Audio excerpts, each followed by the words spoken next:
Sir, lecture forum की तरफ से आज आपने किश्तवाड़ के अंदर प्रेस कॉन्फ्रेंस बुलाई, तो किस मुद्दे को लेकर ये प्रेस कॉन्फ्रेंस बुलाई और क्या बताना चाहेंगे, किस तरह की डिमांडें आज आपने रखनी है? सबसे पहले मैं सभी जो मीडिया के हमारे साथी हैं, मैं उनका आज की इस प्रेस कॉन्फ्रेंस में स्वागत करता हूं। और ये जो आज की प्रेस कॉन्फ्रेंस है, ये all J&K +2 lecturers forum district Kishtwar की ओर से मुनक़्क़द की जा रही है। जहां तक इस फोरम का सवाल है, आपके सवाल का जवाब देने से पहले मैं थोड़ा सा बैकग्राउंड में जाना चाहता हूं। ये जो फोरम है, ये हमारे जो जम्मू डिवीज़न के हमारे प्रधान हैं श्री प्रदीप सिंह रकवाल, जो कश्मीर डिवीज़न से हमारे प्रधान हैं शकील अहमद भट्ट साहब, रमेश सिंह सलातिया जम्मू डिवीज़न के हमारे चेयरमैन हैं, और फ़िदा गुलजार साहब ये हमारे कश्मीर डिवीज़न के चेयरमैन हैं। तो ये पूरा यूनिट जो है, यूटी का यूनिट जो है, वो काम कर रहा है लेक्चरर्स की डिमांड को लेकर। न सिर्फ लेक्चरर्स, बल्कि मैं कहूँगा कि +2 ऑफिसर्स, +2 कैडर के जितने भी ऑफिसर्स हमारे, right from lecturer to joint director, मैं ये आज की इस प्रेस कॉन्फ्रेंस के माध्यम से सभी लेक्चरर्स तक, सभी साथियों तक ये बात पहुंचाना चाहता हूं कि ये यूनिट जो है, ये फोरम जो है, ये न सिर्फ डीपीसी के लेक्चरर्स को रिप्रेजेंट करती है, बल्कि ये पीएससी के लेक्चरर्स को भी रिप्रेजेंट करती है। ये एक अम्ब्रेला है जिसमें यूनिटी को हम उभार रहे हैं।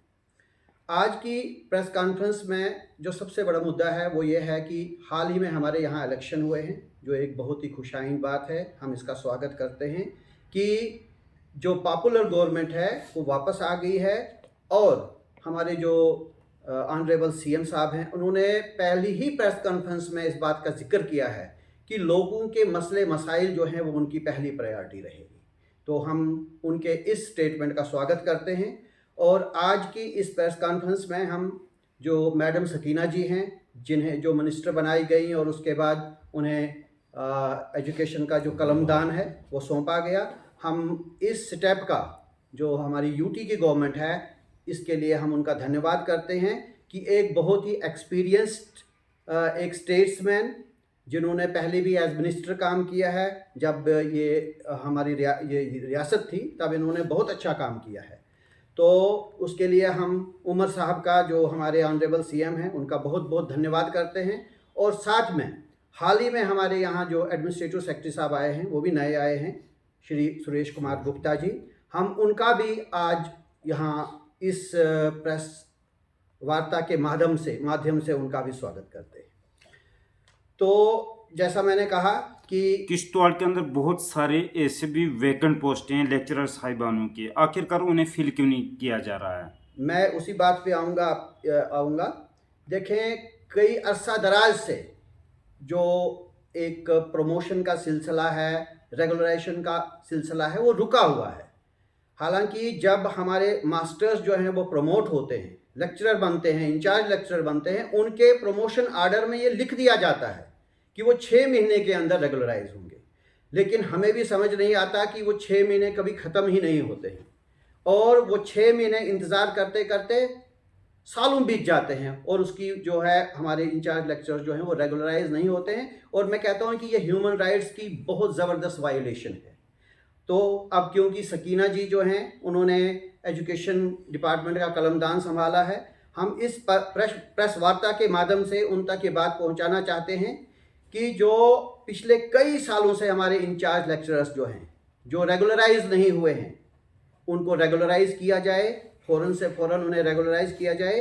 क्योंकि कई सालों से क्या सिस्टम चल रहा है कि बार बार APRs मांगे जाते हैं, बार बार इंटीग्रिटी मांगी जाती है, बार बार नई नई फॉर्मेलिटीज़ मांगी जाती हैं, और 5 या 6 महीनों के बाद दोबारा उसी प्रोसेस को शुरू कर दिया जाता है। हम ये चाहते हैं कि हमारे जो इंचार्ज लेक्चरर्स हैं, वो बजाय इसके कि वो दफ्तरों के चक्कर लगाएं और अपना दिमाग, अपनी जो कुव्वत है वो वहाँ लगाएं, हम चाहते हैं कि उसके बजाय वो अपना काम करें। और सरकार से हमारा निवेदन है कि वो उनकी ये वाली जो पहली मांग है रेगुलराइजेशन की, इसको पूरा करें। आप इससे पहले भी कई बार, चाहे आप चीफ सेक्रेटरी की बात करें हम, या फिर यहाँ के जितने भी सियासतदान रहे, उनसे आपने मुलाकात की, आखिरकार क्या वजह है कि आपकी इस जायज़ मांग को पूरा नहीं किया जा रहा है, चाहे वो एडमिनिस्ट्रेटिव लेवल की बात करें या फिर यहाँ के जितने भी सियासतदान रहे हैं? तो आप जैसा जानते हैं कि यहाँ हाल ही में आप जानते हैं कि ब्यूरोक्रेसी यहाँ थी। हम ब्यूरोक्रेसी के हर द्वार पे गए हैं, हम चीफ सेक्रेटरी तक भी गए, हमारे आलोक जी रहे यहाँ पे। यहाँ मैं एक बात कहना चाहूँगा कि हमारे पीछे एक एडमिनिस्ट्रेटिव सेक्रेटरी साहब रहे, सिंगला साहब। मैं सिंगला साहब का इस प्रेस वार्ता के माध्यम से बहुत बहुत धन्यवाद करता हूँ। और मैं जो हमारी एजुकेशन मंत्री हैं मैडम सकीना जी, मैं उन तक ये बात पहुँचाना चाहता हूँ कि जो हमारे सिंगला साहब है, उन्होंने ये रेगुलराइजेशन का मुद्दा है ये ऑलमोस्ट रिजॉल्व कर दिया है। ये बिल्कुल दहलीज पे है रेजोल्यूशन की। सिर्फ अब मैडम के नॉड की ज़रूरत है, एक इशारे की ज़रूरत है। और हमारे जो सेक्रेटरी साहब नए आए हुए हैं गुप्ता साहब, उनके बारे में भी मैंने सुना है कि वो बहुत ही अपराइट ऑफिसर है। और ये जो एक नया एक कॉम्बिनेशन आया है डिपार्टमेंट में, मुझे उम्मीद है कि रेगुलेशन का जो मुद्दा है ये 1 महीने के अंदर जो है रिजॉल्व होगा और होना भी चाहिए। बहुत ही बड़ी डिमांड है ACP, अश्योर्ड करियर प्रोग्रेशन की। अश्योर्ड करियर प्रोग्रेशन का जहाँ तक सवाल है, हमारे देखें जो नॉन गेजेटेड एम्प्लॉयज़ हैं डिपार्टमेंट में, उन्हें 9 साल के बाद टाइम बाउंड प्रमोशन दिया जाता है। इसके अतिरिक्त जो हमारे सिविल सर्विसेज में लोग हैं, चाहे वो IAS के हैं या KS के, उन्हें रनिंग ग्रेड है। लेकिन वाहिद एक कैडर ऐसा है, हमारा लेक्चरर्स का कैडर ऐसा है, +2 ऑफिसर्स का एक कैडर है, जिनके लिए ना टाइम बाउंड का कोई प्रोविजन है और ना ही कोई रनिंग ग्रेड का प्रोविजन है। तो इस प्रेस कॉन्फ्रेंस के माध्यम से हम सकीना जी तक मोदबाना गुजारिश करते हैं कि या तो कोई रनिंग ग्रेड का यहाँ प्रोविजन किया जाए या